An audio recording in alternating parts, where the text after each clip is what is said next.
Halo semuanya, berjumpa lagi bersama Guru Nopri. Kali ini Guru Nopri akan mengajak kalian semua untuk melanjutkan pelajaran yang sebelumnya. Materi hari ini adalah tema 9, yaitu benda-benda di sekitar kita. Subtema 1 yaitu benda tunggal dan benda campuran. Pembelajaran yang kedua. Sudah siapkan untuk belajar? Yuk belajar bersama Guru Nopri. Ananda sekalian, masih ingat dengan pembelajaran kemarin? Ya, betul. Pembelajaran kemarin kita sudah mempelajari yaitu tentang iklan dan juga mempelajari benda tunggal dan benda campuran. Nah, Ananda sekalian sudah tahu belum hari ini kita akan belajar apa? Kali ini kita akan belajar 3 hal. Yang pertama adalah tentang unsur-unsur iklan. Yang kedua, kita akan belajar tentang perbedaan penyusun zat tunggal dan zat campuran. Yang ketiga, kita akan belajar mengenai tangga nada. Ananda sekalian, perhatikan gambar berikut ini.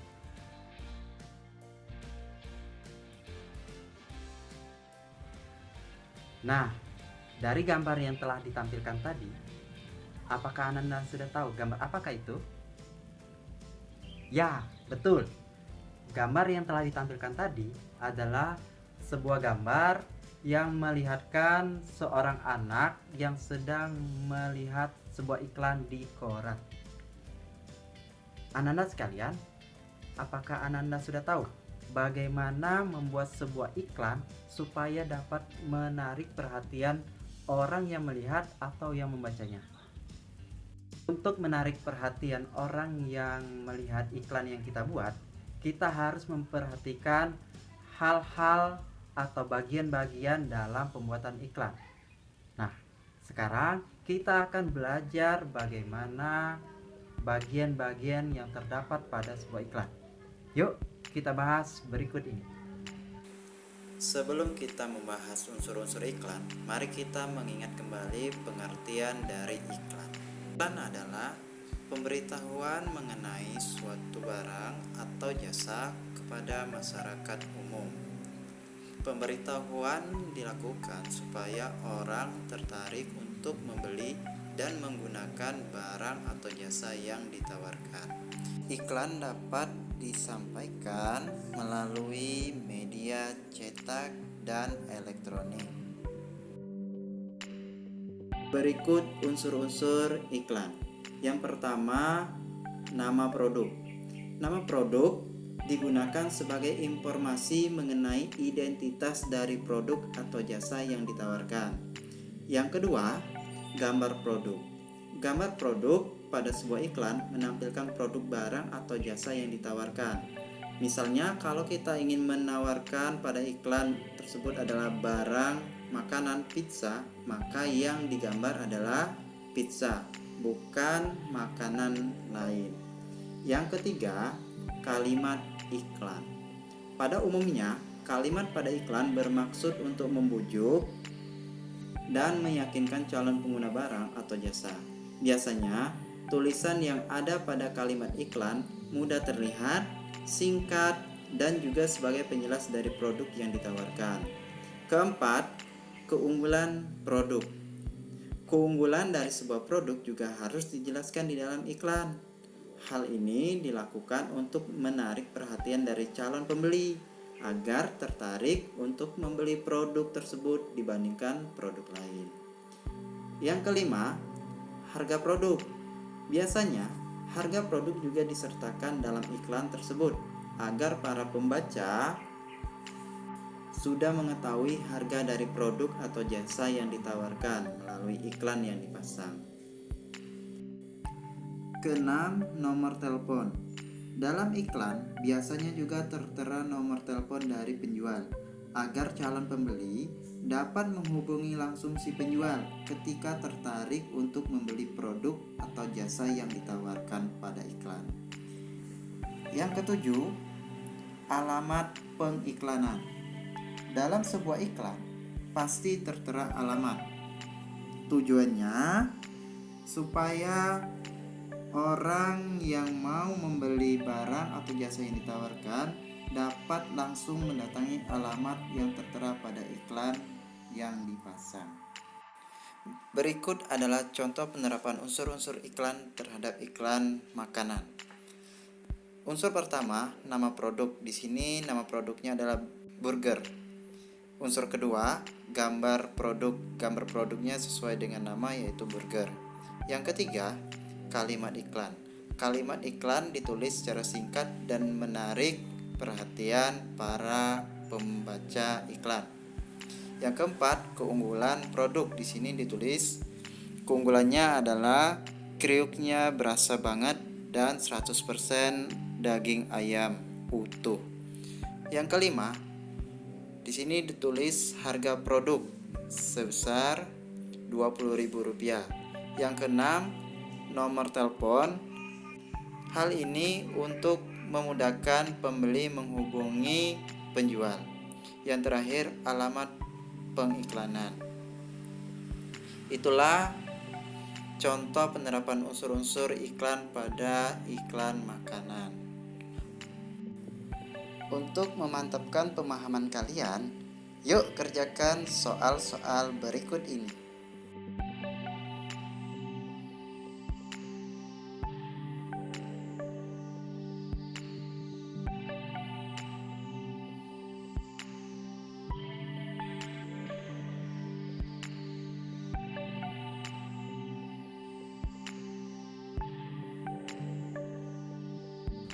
Anak-anak sekalian, kalian sudah belajar mengenai iklan dan unsur-unsurnya.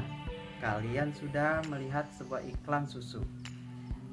Tahukah kalian, air susu yang kita minum itu termasuk ke dalam zat tunggal atau zat campuran?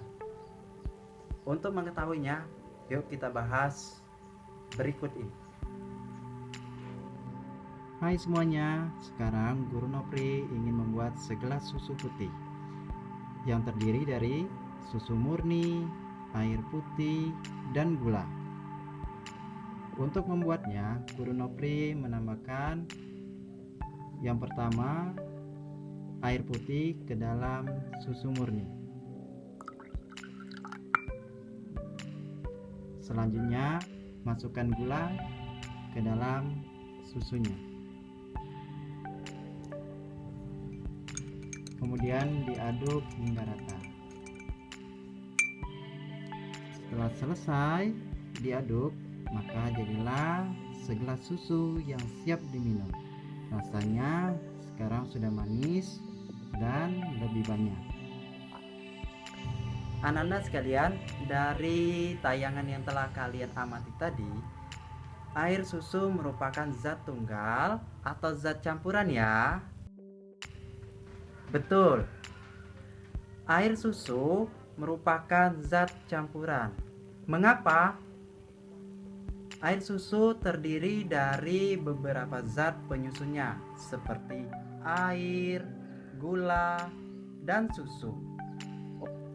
Oleh sebab itu, air susu tersebut merupakan salah satu contoh dari zat campuran.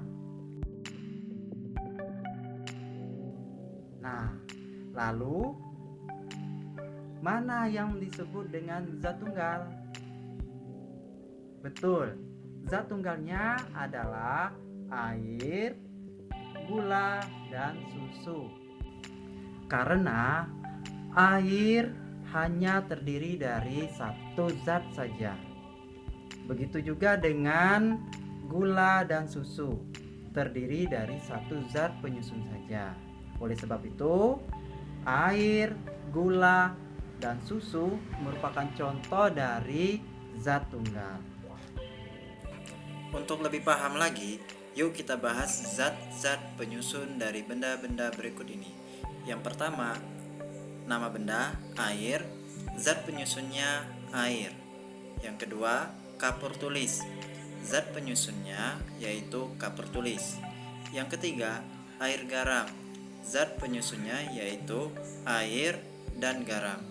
Yang keempat, gula pasir, zat penyusunnya adalah gula pasir. Yang kelima, minuman kopi tumbuk. Zat penyusunnya yaitu air dan kopi tumbuk. Yang keenam, kawat tembaga. Zat penyusunnya adalah tembaga. Berdasarkan zat penyusunnya, maka dapat kita simpulkan bahwa zat tunggal yaitu air, kapur tulis, gula pasir, dan tembaga. Sedangkan zat campuran atau benda campuran adalah air garam dan minuman kopi tumbuk. Hal ini berdasarkan dari zat penyusun benda-benda tersebut. Sudah paham kan cara membedakan penyusun zat tunggal dan zat campuran? Untuk meningkatkan pemahaman kalian tentang perbedaan penyusun zat tunggal dan zat campuran, mari kita kerjakan latihan berikut ini.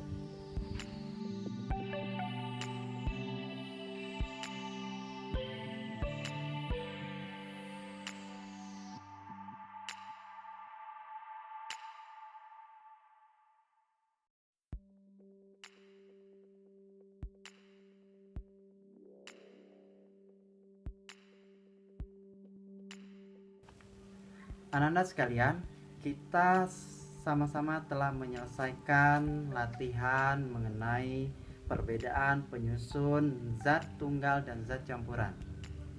Nah, anak-anak sekalian, salah satu contoh dari penyusun zat tunggal dan zat campuran adalah air. Air sangat penting bagi kehidupan kita. Air sangat penting bagi kita, baik itu digunakan oleh manusia, hewan, dan tumbuhan. Tanpa air kita tidak dapat bertahan hidup. Sekarang mari kita sama-sama menyanyikan lagu tentang air.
Dari lagu yang telah sama-sama kita nyanyikan, bagaimana perasaan anak-anak sekalian?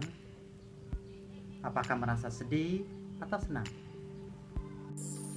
Sebuah lagu dapat terasa sedih atau gembira dapat kita rasakan berdasarkan nada yang terdapat pada sebuah lagu. Masih ingat dengan pengertian dari tangga nada? Bagus. Tangga nada adalah urutan nada yang disusun secara berjenjang. Misalnya do, re, mi, fa, sol, la, si, do.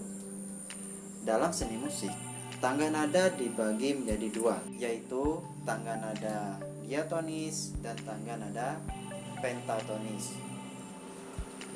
Tangga nada diatonis dibagi menjadi dua, yaitu tangga nada diatonis mayor dan tangga diatonis minor. Pada tema sebelumnya, kita sudah belajar ciri-ciri dari tangga nada diatonis mayor dan tangga diatonis minor. Masih ingat ciri-cirinya? Bagus. Ciri-ciri dari tangga nada diatonis mayor, yang pertama bersifat optimis, kedua dinyanyikan dengan riang dan gembira, tiga biasanya diawali dan diakhiri dengan nada do, dan juga tempo nadanya biasanya cepat. Sedangkan tangga nada diatonis minor memiliki ciri-ciri, yang pertama bersifat sedih, yang kedua dinyanyikan dengan pelan dan lambat, yang ketiga biasanya diawali dan diakhiri oleh nada la. Ananda sekalian, tangga nada mayor dan minor akan terdengar berbeda jika dimainkan dengan menggunakan alat musik.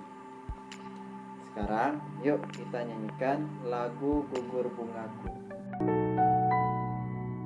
Betapa hatiku takkan pilu telah gugur pahlawanku. Betapa hatiku tak akan sedih hamba ditinggal sendiri. Siapakah kini pelipur lara nan setia dan perwira? Siapakah kini pahlawan hati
Anda mendengarkan dua lagu.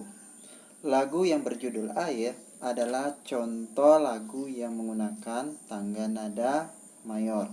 Adapun lagu yang menggunakan tangga nada minor, contohnya lagu Gugur Bunga. Demikianlah pembelajaran kali ini. Semoga Ananda semua dapat memahami materinya dengan baik. Sampai jumpa di pertemuan berikutnya untuk belajar bersama Guru Nopri.